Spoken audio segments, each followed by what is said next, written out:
பாலகன் நாமாவின் குற்றமற்ற பக்தியின் எடுத்துக்காட்டு.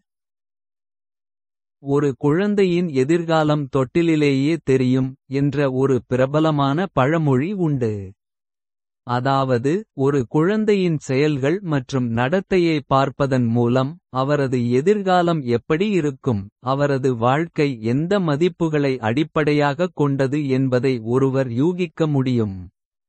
துறவி நாம்தேவ் தனது குழந்தை பருவத்தில் தனது வாழ்க்கை கடவுள் பக்திக்கு ஒரு எடுத்துக்காட்டாக இருக்கும் என்பதை காட்டினார். இந்த அத்தியாயத்தில் அவரது குழந்தை பருவத்தின் பக்தி நிலையை கவனிப்போம். பாலகன் நாமா பக்தி.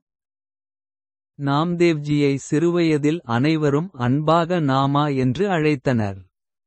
அவரது தாயார் சிறுவயதிலிருந்தே பண்டைய முனிவர்கள் மற்றும் பக்தர்களின் புராணக் கதைகளை சொல்லி வந்தார். இதனால் அவரது குழந்தையும் நல்ல மதிப்புகளை வளர்த்து கொள்ளும். தனது மகன் வீட்டை விட்டு வெளியேறி சாதுவாகவோ அல்லது சந்நியாசியாகவோ மாறுவதை அவள் விரும்பவில்லை. ஆனால் மதம் மற்றும் கண்ணியத்தின்படி தனது வாழ்க்கையை வாழும் தன்னைப் போலவே அவனையும் ஒரு வீட்டுக்கார பக்தனாக மாற்ற விரும்பினாள். பக்தர்களாக இருந்த அவரது பெற்றோரின் துணையுடன் நாமாவில் பக்தியின் விதைகள் வளரத் தொடங்கின.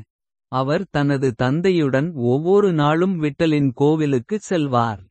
விட்டலின் தரிசனத்துடன் அவரது நாள் தொடங்கியது. அவரது பெற்றோரின் அறிவுரைப்படி விட்டலின் சிலையை மிகுந்த மரியாதையுடனும் அன்புடனும் வணங்குவார்.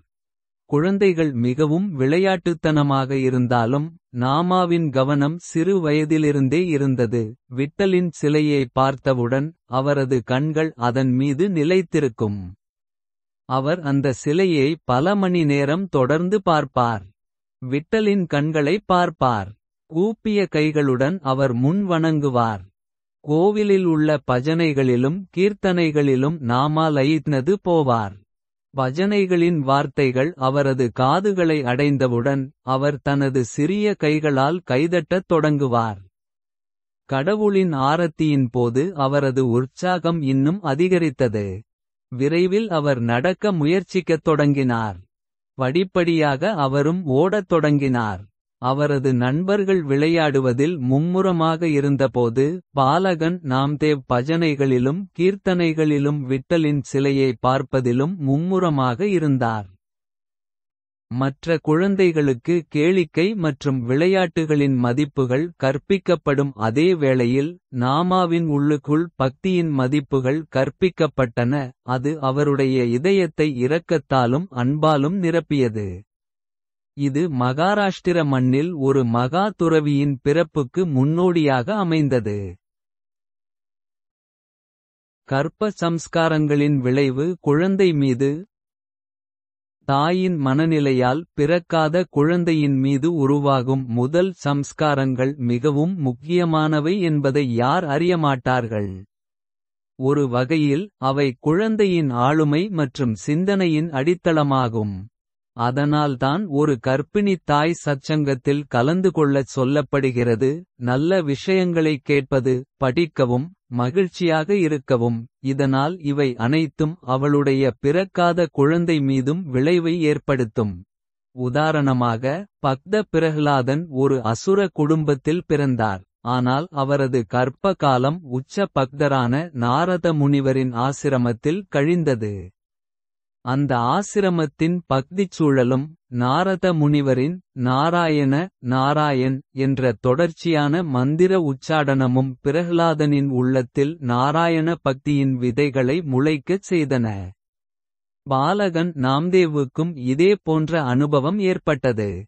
கர்ப்ப காலத்தில் அவரது தாயார் எப்போதும் கடவுளின் பெயரை நினைவில் கொள்வதிலும் சத்சங்கத்திலும் பிரார்த்தனைகளிலும் மூழ்கியிருப்பார். பிறக்காத குழந்தை நாம்தேவ் மீதும் அதே விளைவு காணப்பட்டது.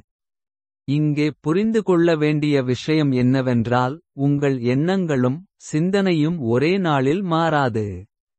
கர்ப்ப பரிசோதனை நேர்மறையாக வந்தவுடன் நீங்கள் உடனடியாக கடவுளைப் பற்றி தியானிக்கவும் பிரார்த்தனை செய்யவும் நல்ல புத்தகங்களை படிக்கவும் ஆரம்பித்து அது குழந்தையின் மீது நல்ல விளைவை ஏற்படுத்தும் என்று நம்பினர்.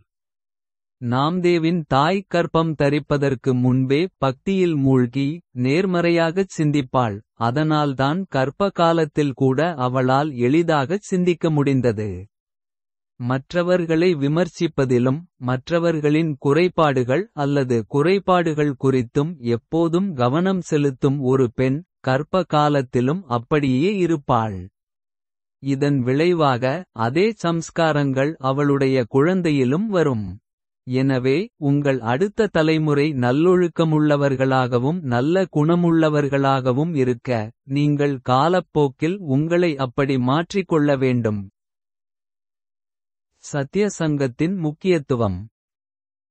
ஒரு நபரின் ஆளுமையில் குறிப்பாக குடும்பத்தின் மீது கூட்டுறவின் தாக்கம் அதிகம். அவர் எந்த வகையான கூட்டுறவால் சூழப்பட்டிருக்கிறாரோ அவர் படிப்படியாக அப்படித்தான் மாறுகிறார்.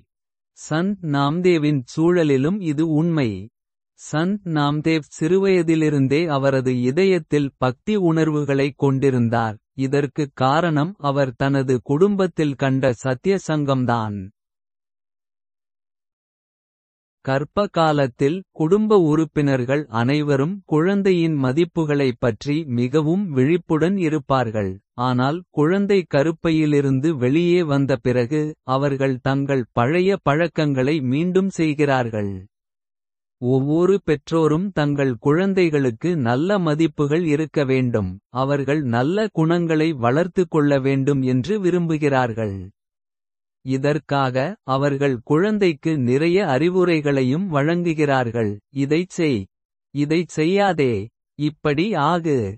ஆனால் ஒவ்வொரு குழந்தையும் அவர்களைப் போல மாற முடியாது. காரணம் அவர்களே அந்த அறிவுரைகளை தங்கள் வாழ்க்கையில் செயல்படுத்துவதில்லை. அறிவுரைகள் அவர்களின் நாக்கில் மட்டுமே உள்ளன, அவர்களின் நடத்தையில் அல்ல. அவர்களின் வார்த்தைகளுக்கும் செயல்களுக்கும் வித்தியாசம் உள்ளது. ஒரு குழந்தை தனக்குச் சொல்லப்படுவதை அல்ல தான் பார்க்கும் மதிப்புகளை உள்வாங்குகிறது. உங்கள் குழந்தை பண்புள்ளதாகவும் நல்லொழுக்கமுள்ளதாகவும் இருக்க வேண்டுமென்றால் முதலில் நீங்களும் அப்படி மாறி உங்கள் நடத்தை மூலம் அவருக்கு ஒரு வாழ்க்கை முன்மாதிரியாக இருக்க வேண்டும். பாலகன் நாம்தேவின் பெற்றோர் செய்தது போல. அப்போதுதான் உங்கள் கூட்டுறவின் விளைவால் குழந்தை உங்கள் விருப்பப்படி மாறும். குழந்தை பருவம் எவ்வாறு அமைகிறதோ அவ்வாறே வாழ்க்கையும் இருக்கும்.